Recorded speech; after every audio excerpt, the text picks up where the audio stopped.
날씨만 더운 게 아니고 살기도 참 힘들어요. 여기저기서 힘들다는 소리가 만나는 사람들마다 다 힘들다 얘기를 합니다. 지금 우리 상황을 내우 외환 이렇게 이야기를 하죠. 안쪽에서는 근심, 밖에서는 걱정 소리가 들려나온다 그런 얘기죠. 경기가 급격히 나빠지고 있습니다. 가장 큰 원인으로는 관세 문제 심각하죠. 지금 우리가 받은 편지가 25%라고 그랬죠? 그중에 우리가 가장 주력 산업인 철강, 자동차 여기는 25%에 25%, 50% 이렇게 관세에 매긴다고 그래요. 8월 1일부터 시행이 되는데 1,000원짜리가 1,500원이 되는 겁니다. 엄청난 거죠. 그러면 우리 물건을 팔을 수가 없죠. 또 국방비도 지금 우리가 분담하는 거에 10배를 내라고 그래요. 100억, 100억. 100억 원이 아닙니다. 100억 달러예요. 100억 달러. 그러면 13조, 15조 가까이 되는 것이죠. 지금의 뭐 8배, 9배, 거의 10배 가까이 그렇게 내라고 이야기를 하죠. 그렇게 국방비에 많이 쓰게 되면 다른 데 못 쓰게 됩니다. 그러다 보니까 세수가 줄죠. 세금이 줄죠. 세금이 주니까 세금을 더 내야 하는데 이런 문제가 참 힘든 거예요. 그래서 신문을 보니까 우리 신용카드 소득 공제를 폐지한다 이런 발표가 나와요. 이제 연말부터 내년부터죠. 그러면 누가 제일 피해를 입겠습니까? 직장 다니시는 분들. 우리가 연말 소득 공제할 때에 카드 내역 보통 이제 300에서 500만 원 쓴 사람들이 따져보면 한 20만 원 정도 공제를 받는다고 그래요. 그런데 더 쓰는 사람들은 더 크겠죠. 이게 없어지고 또 어제 저녁에 뉴스를 보니까 8.15 특사 명단을 법무부에서 뭐 이렇게 하고 있대요. 그런데 그 사람들 가운데에서 우리가 잘 알고 있죠? 최근에 범죄자들, 유명한 범죄자들. 그 사람들을 이제 8.15 특사로 풀어주지 않을까 이런 염려가 있다고 합니다. 또 우리 다음 주부터는 이제 지원금 받죠? 25만 원. 어떤 분들은 그래요. 매달 25만 원 줬으면 좋겠다. 주는 건 좋죠. 그런데 문제는 재원을 어디서 마련하느냐. 이번에도 추경 예산에 31조 8천억 이렇게 책정했는데 그중에 13조가 지원금에 쓰인다고 하죠. 그런데 저도 신문 보고 깜짝 놀랐어요. 그 가운데에서 22조가 빚을 내고 나머지는 다른 예산에서 줄여갖고 했대요.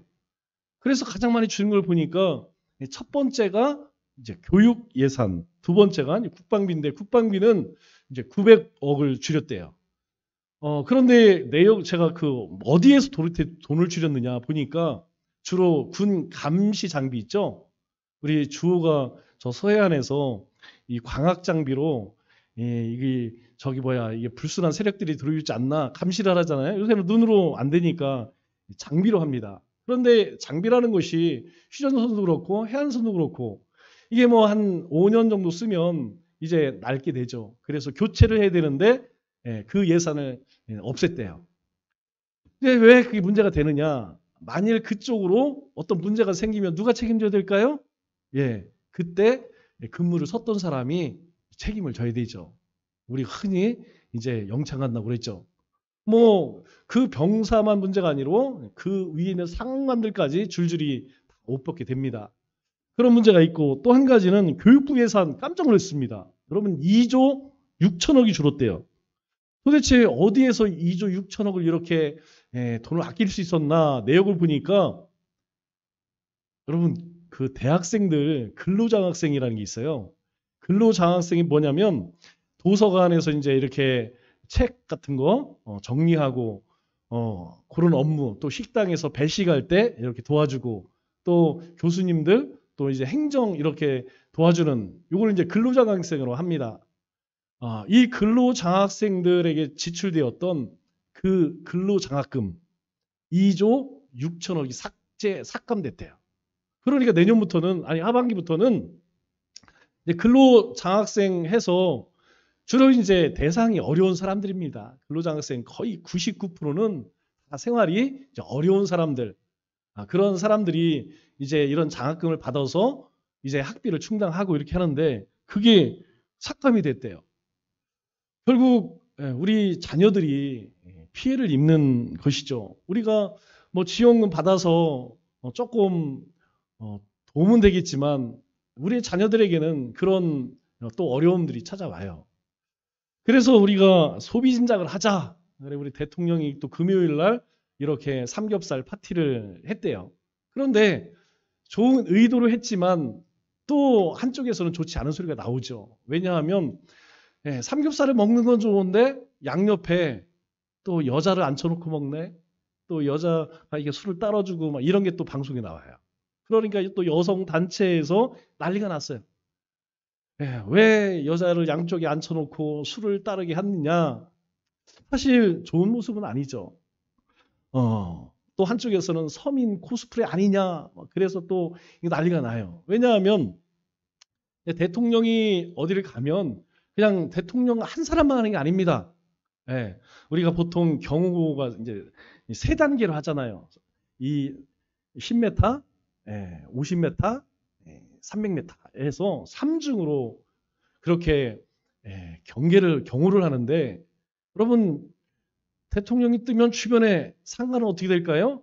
초토가 되는 거죠. 왜냐하면 전부 뭐 우리가 생각하는 이상으로 경호가 심합니다. 조사하고 그리고 아무나 그 근방에 못 갑니다. 그러니까 금요일 날 이제 좋은 목적으로 그런 목적을 그렇게 해결했지만 주변 상인들은 하루 장사를 마직 치른 거죠. 여러분 아시다시피 장사하는 사람들은 금요일 불금이라고 그러죠. 가장 매출이 많이 나올 때에 환경 50m 가게들은 장사가 안 되는 거예요. 사람들이 이제 오지를 못하니까. 그래서 또 한쪽에서는 우리 장사를 다 망쳤다 그래서 난리가 납니다. 그런데 이런 문제가 우리나라에만 있었던 게 아니에요. 1930년대 미국에도 대공황이 있었습니다. 엄청난 불경기로 인하여서 실업자들이 막 엄청나게 늘었죠. 실업자가 25%까지 늘었다고 합니다. 이 당시에. 여러분 지금 올해 우리나라 실업자율이 2.8%예요. 보통 우리가 2%에서 3% 정도, 요 정도만 해도 취직이 잘 안 된다. 그리고 극심하게 되면 이제 5%, 7% 이렇게 되면 일자리가 이거 일하기 힘들다. 이런 얘기가 나오거든요. 지금도 2.8%임에도 일할 곳이 없다고 하잖아요. 우리 젊은이들, 청년들 얘기 들어보면 일할 데가 없대요. 그런데 25%면 뭐 어디 일할 데가 없는 거예요. 그러다 보니까 은행이 파산하고 기업은 도산하고 이거 뭐 난리였죠. 그런데 한 극장에서 어떤 일을 했냐. 한 극장에서 무료 입장 이런 표지를 딱 붙이고 사람들에게 우리 극장에서는 무료로 입장할 수 있습니다. 홍보를 하는 거예요. 그러니까 사람들이 이제 실직에다가 얼마나 낙심하고 뭐 소망도 없죠. 그러니까 막 사람들이 구름대처럼 몰려드는 거예요. 또 한편으로는 위로를 받습니다. 이런 시국에 이렇게 극장에서 무료로 입장케 하니 얼마나 고맙겠습니까? 그래서 사람들이 많이 모여들었어요. 그런데 이제 사람들이 영화를 잘 보고 나가는데 극장 직원이 돈을 내라는 거예요. 사람들이 막 따져 묻는 거죠. 아니 무료 입장이라고 해서 이렇게 우리가 영화를 봤는데 왜 돈을 내느냐? 그랬더니 그 직원이 하는 말이 고객님 입장은 무료이고 퇴장은 유료입니다. 그랬다는 거예요. 어이가 없죠. 황당하죠. 여러분 우리가 말 한마디 말로 사람을 현혹하는 사람들을 조심해야 돼요. 말로 현혹하는 사람들을 우리가 신앙생활도 우리가 세상살이에서도 참 조심해야 합니다. 여러분 제가 여기 가경동 무슨 지금 아파트를 뭐 2000세대인가 진대요. 지금 거기 백화점 새로 생겼죠? 그 백화점 뒤에 또 생긴대요. 그런데 10년 임대 아파트래요. 우리가 보통 아파트를 이제 살려면 청약을 해야 되는데 청약해서 뭐 그 당첨되기도 어렵잖아요. 그런데 여기는 10년 임대 아파트는 6억이래요. 그래서 4천만 원만 내면 일단 접수를 할 수 있고 내년 6월까지 7천만 원을 내고 나머지는 9년 동안, 10년 동안 분할해서 내면 된다. 그래서 제가 물어봤어요. 그 홍보하는 사람에게. 그러면 우리 여기 사장님은 계약했어요? 그랬더니 자기는 안 했대. 자기 안 했는데 저한테는 그걸 하래. 그래서 제가 물어봤어요. 그러면 땅은 확보됐습니까? 제가 우리 터미널 건너편엔 여관 많잖아요. 거기 여관이 많은 걸로 알고 있는데 땅은 어떻게 매입이 됐습니까? 했더니 할 거래. 여러분 뭔가 좀 쎄하지 않아요? 땅도 매입을 아직 다 못했어. 그러고 본인도 안 샀어. 그런데 다른 사람에게는 사래. 그러면서 하는 얘기가 왜 이걸 해야 되느냐? 왜 사야 됩니까? 그랬더니 무조건 2억이 오른대요. 지금 청주의 아파트가 이제 신축 아파트에 가면 무조건 2억이 오른대. 그러니까 사면 무조건 2억이 오릅니다. 그런데 그 아파트가 언제 됐게 돼요? 10년 후에 됐게 돼. 그럼 10년 후에도 2억이 올라 있을까요? 모르긴 몰라도 2억이 아니라 반토막 나겠죠? 그런데 그렇게 이제 막 소개를 하면서 하라고 하더라고요. 여러분, 이런 현혹하는 말에 조심을 해야 됩니다. 제가 우연히 이런 문구를 봤어요. 어떤 문구냐면 있다고 보여주지 말고 안다고 다 말하지 말고 가졌다고 다 빌려주지 말고 들었다고 다 믿지 마라. 누가 한 얘기인가 보니까 셰익스피어가 리어왕이라고 하는 책에서 책에 나오는 글이더라고요. 굉장히 좋은 말 같죠? 그럼 굉장히 좋은 말입니다. 그런데 제가 곰곰이 이 말을 생각해 보니까 하나님 없는 사람에게는 너무너무 유익한 말이에요. 그런데 저는 이렇게 안 했으면 좋겠더라고요. 있으면 보여주고 알면 말해주고 가졌다면 빌려주고 들었다면 믿어줘라. 뭔가 우리 그리스도인은 좀 달라야 되지 않겠습니까? 세상 사람들처럼 있다고 안 보여주고 안다고 말 안 해주고 가졌다고 빌려주지도 않고 들었다고 믿지도 않고 여러분 생각만 해도 너무 삭막하잖아요. 또 하나님께서는 우리에게 이렇게 하라고 얘기 안 하십니다. 우리에게는 있으면 주라는 거예요. 믿어주라는 거예요. 가진 게 있으면 베풀라는 것입니다. 성경에 복에 관한 말씀이 참 많습니다. 그런데 이 복들은 하나같이 세상 사람들이 추구하는 복과는 본질적으로 다르죠. 하나님께서 주시겠다고 하는 복은 어떤 걸까요? 우리 오늘 본문 말씀을 보면 바로 여러분이 복이에요. 내가 복이라는 것입니다. 오늘 하나님께서 아담과 하와를 만드시고 뭐라고 말씀하시냐? 하나님이 그들에게 복을 주시며 라고 이야기해요. 하나님께서 아담과 하와를 만드시고 첫 번째 하신 일이 무엇이냐면 복을 주셨습니다. 어떤 복을 주셨느냐? 그들에게 이르시되 생육하고 번성하여 땅에 충만하고 땅을 다스리고 그리고 모든 생물을 살아 움직이는 모든 것을 잘 다스려라. 이런 복을 주셨다는 것이죠. 이 말씀은 성경에 처음 나오는 축복에 대한 말씀입니다. 하나님은 모든 권한을 누구에게 줬어요? 사람에게 위임하셨습니다.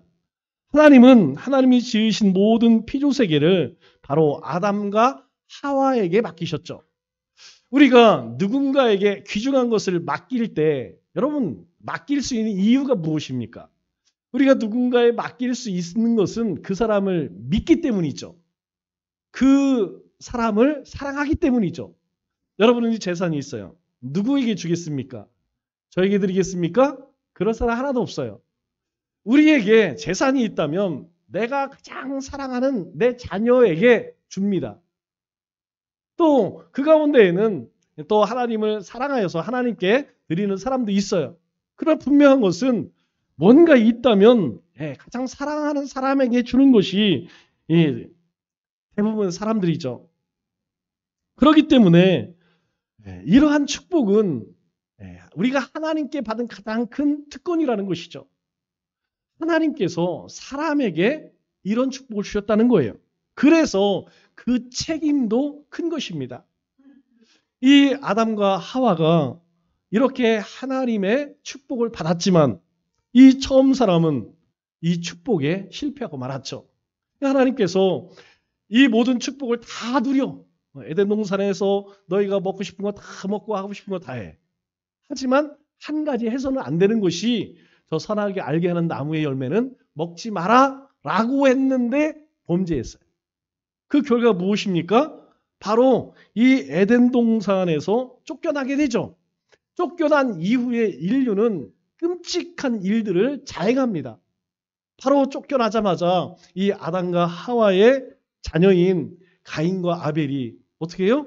네, 형이 동생을 죽인다니까요. 살인사건이 일어나요. 노아 시대는 뭐라고 이야기합니까? 죄가 세상에 관영하였다. 사람들이 계획하는 모든 것이 다 악하대요. 사람들이 생각하는 모든 것이 다 악하대. 그래서 하나님께서 이 노아 시대에 물로 심판을 하시죠. 그 이후에 하나님은 아주 중대한 결정을 내리십니다. 그것은 하나님께서 한 사람을 불러내서 그 사람을 높이시는 거였어요. 우리 창세기 12장 1절 말씀을 보면 하나님께서 아브라함에게 이르시되 이 아브라함을 불러내십니다. 하나님께서 잘 살고 있는 저 갈대아 우르에 살고 있는 이 아브라함을 하나님이 부르세요. 자, 너는 내 고향 친척 아비 집을 떠나 내가 너에게 보여줄 그 땅으로 가라. 이렇게 말씀을 하십니다. 그리고 나서 2절에 하나님은 아브라함을 복 자체로 만들어 복의 근원이 되게 하세요.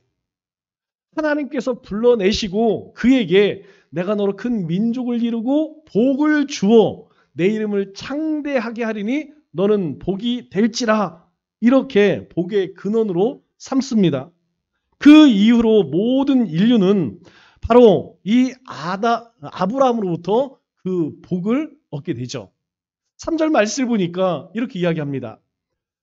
너를 축복하는 자에게는 내가 복을 내리고 너를 저주하는 자에게는 내가 저주하리니. 여러분, 이 말씀의 뜻이 얼마나 위대한 것인지 잘 모르시죠? 하나님께서 아브라함을 축복하면 하나님이 그 사람을 축복하신대요. 그러나 만일 아브라함을 비방하거나 저주하거나 대적하면 하나님이 대신 저주하고 진노하고 싸우시겠답니다. 그래서 이 아브라함에게 모든 족속이 너로 말미암아 복을 얻을 것이라. 여러분, 이 아브라함의 후손이 누구예요? 믿음의 후손을 이야기합니다. 바로 우리를 이야기하는 것이죠.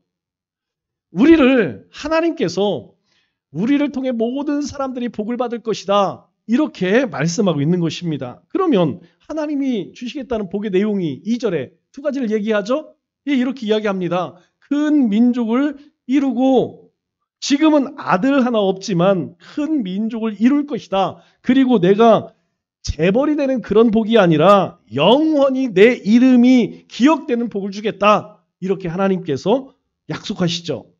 여기서 중요한 것은 너는 복이 될 것이라. 이 말씀이에요. 하나님은 복을 주실 뿐만 아니라 너 자체가 복이 되게 하겠다. 내가 복이다. 이렇게 말씀하세요. 우리가 함께 인사 나눴죠? 우리 집사님이 복덩이이십니다. 바로 이 아브라함 자체가 복덩이라는 거예요. 그렇게 믿는다면 우리는 내가 바로 복인데 누구에게 복을 달라고 하겠습니까? 여러분, 우리가 아브라함의 후손으로, 믿음의 후손으로 복 근원이 됐는데 우리가 누구에게 복을 달라고 하겠어요?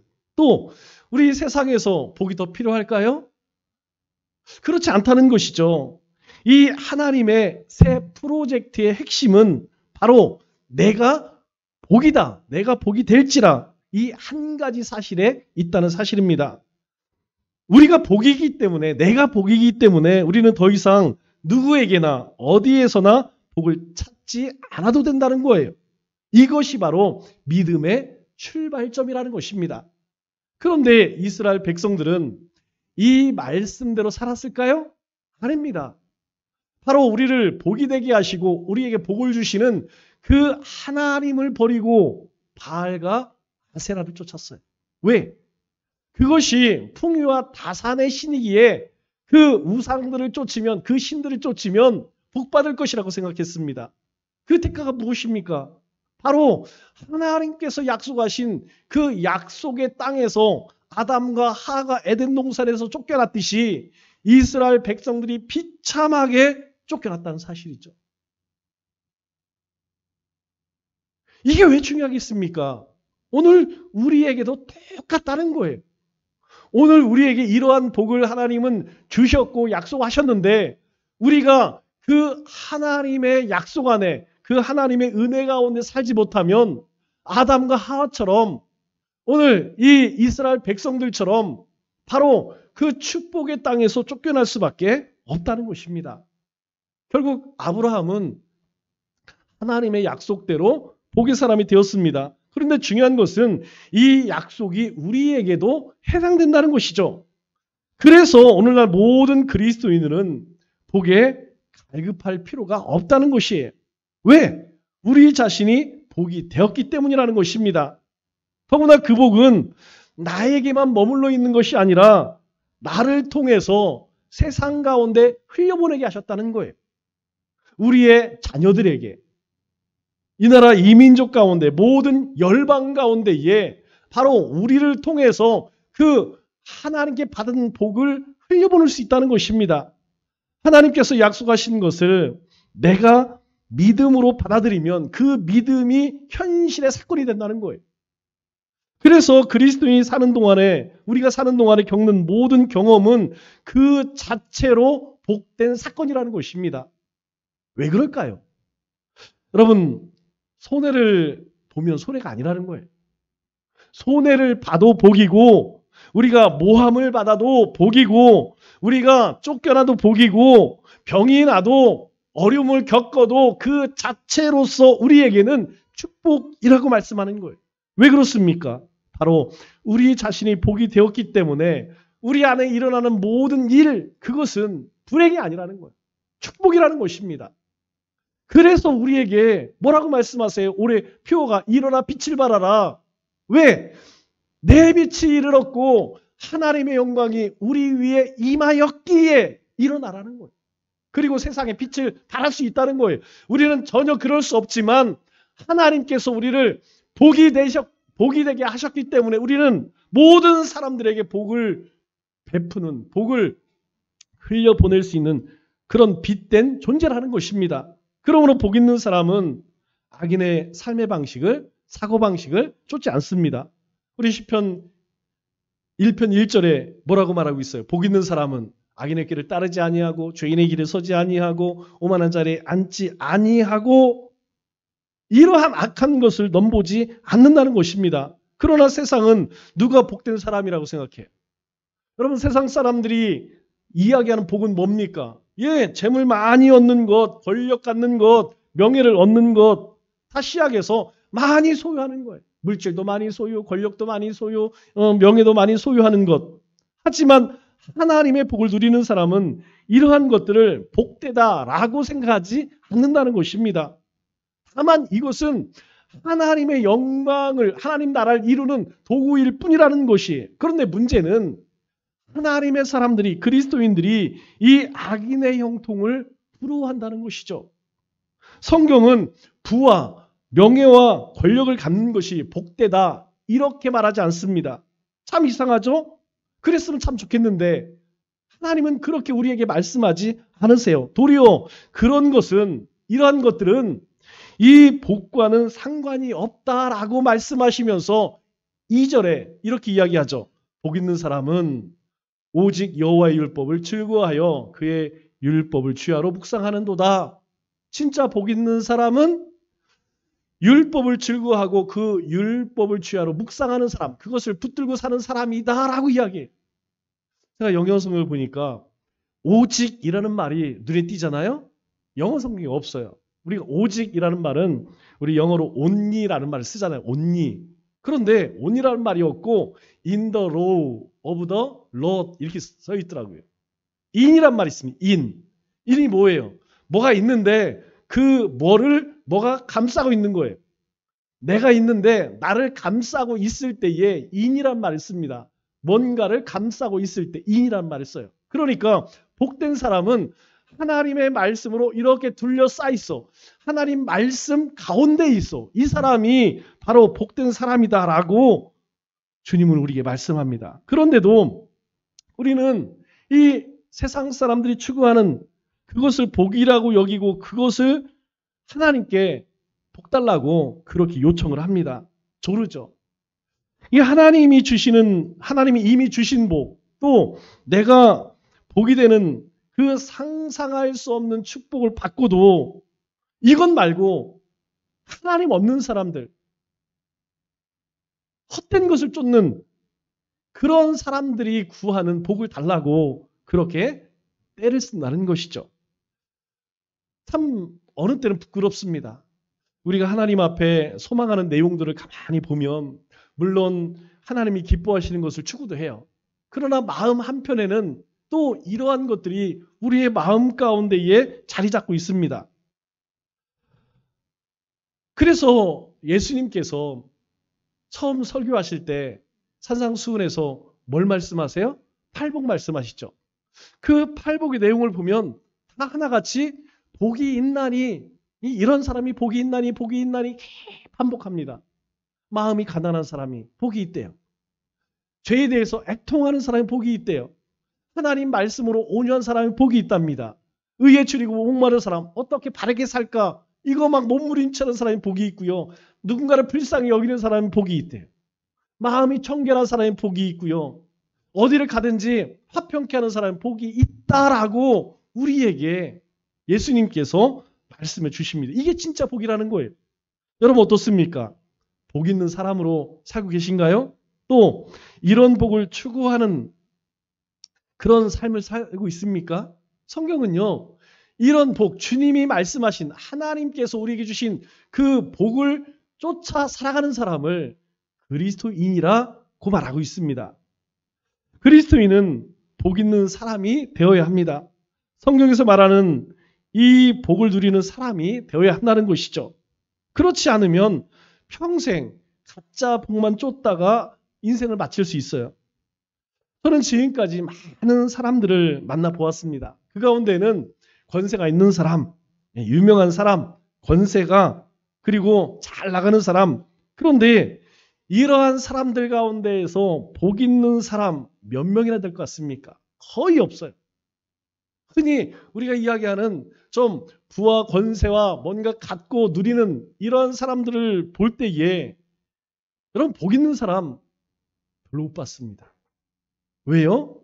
그 사람들이 조금 세상에서 호의호식할 줄은 호의호식하겠죠.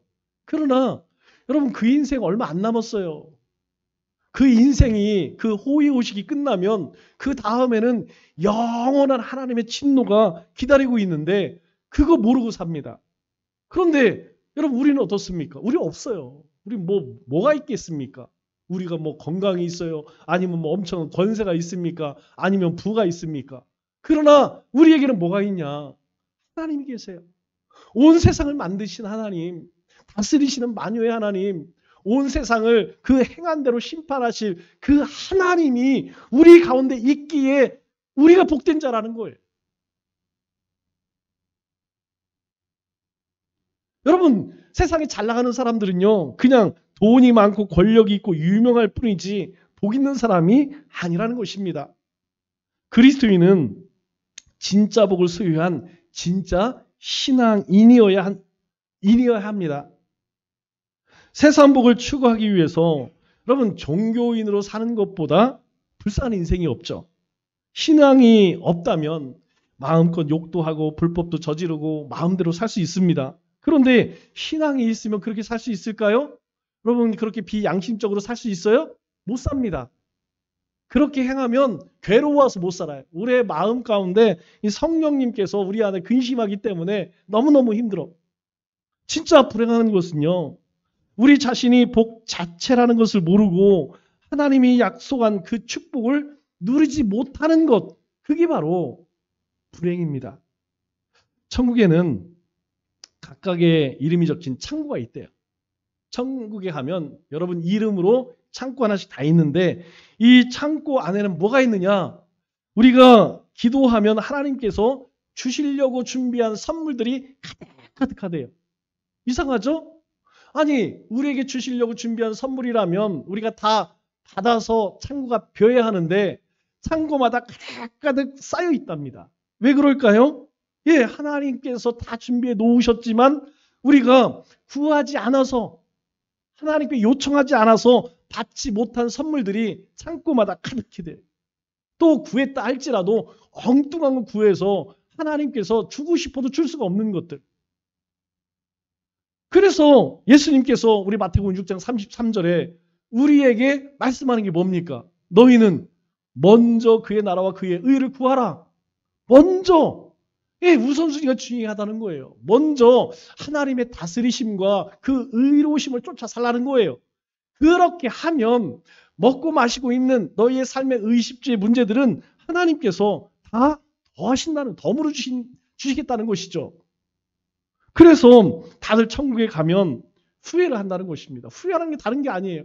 예, 내가 그 나라와 의를 구할 걸. 그러면 그렇게 내가 소원했던 것, 그것은 다 덤으로 받을 수 있었는데 라고 후회한다는 것이죠. 우스갯소리 하나 더 있어요. 천국에 가면 첫날 중국 요리가 풀코스로 나온다고 합니다. 그런데 천국에 간 어떤 장로님이 기대에 차서 식탁에 딱 앉았는데, 아니, 천사가 딸랑 탕수육하고 짜장면만 주더래요. 그래서 이 장로님이 화가 나서 이 천사에게 물었어요. 아니, 풀코스로 나온다는 음식이 왜 딸랑 짜장면하고 탕수육밖에 안 나오냐? 그랬더니 천사가, 장로님, 그냥 맛있게 조용히 드세요. 장로님 교회 담임 목사님은 식사도 못하고 지금 배달 나갔습니다. 그러더래요. 우리가 천국 가서도 진짜 복이 무엇인지 모르면 여러분, 감사도 기쁨 누릴 수 없다는 것이죠. 말씀을 맺겠습니다. 세상의 가장 복된 소식은 예수님으로 인해 우리 자신이 복이 되었다는 사실입니다.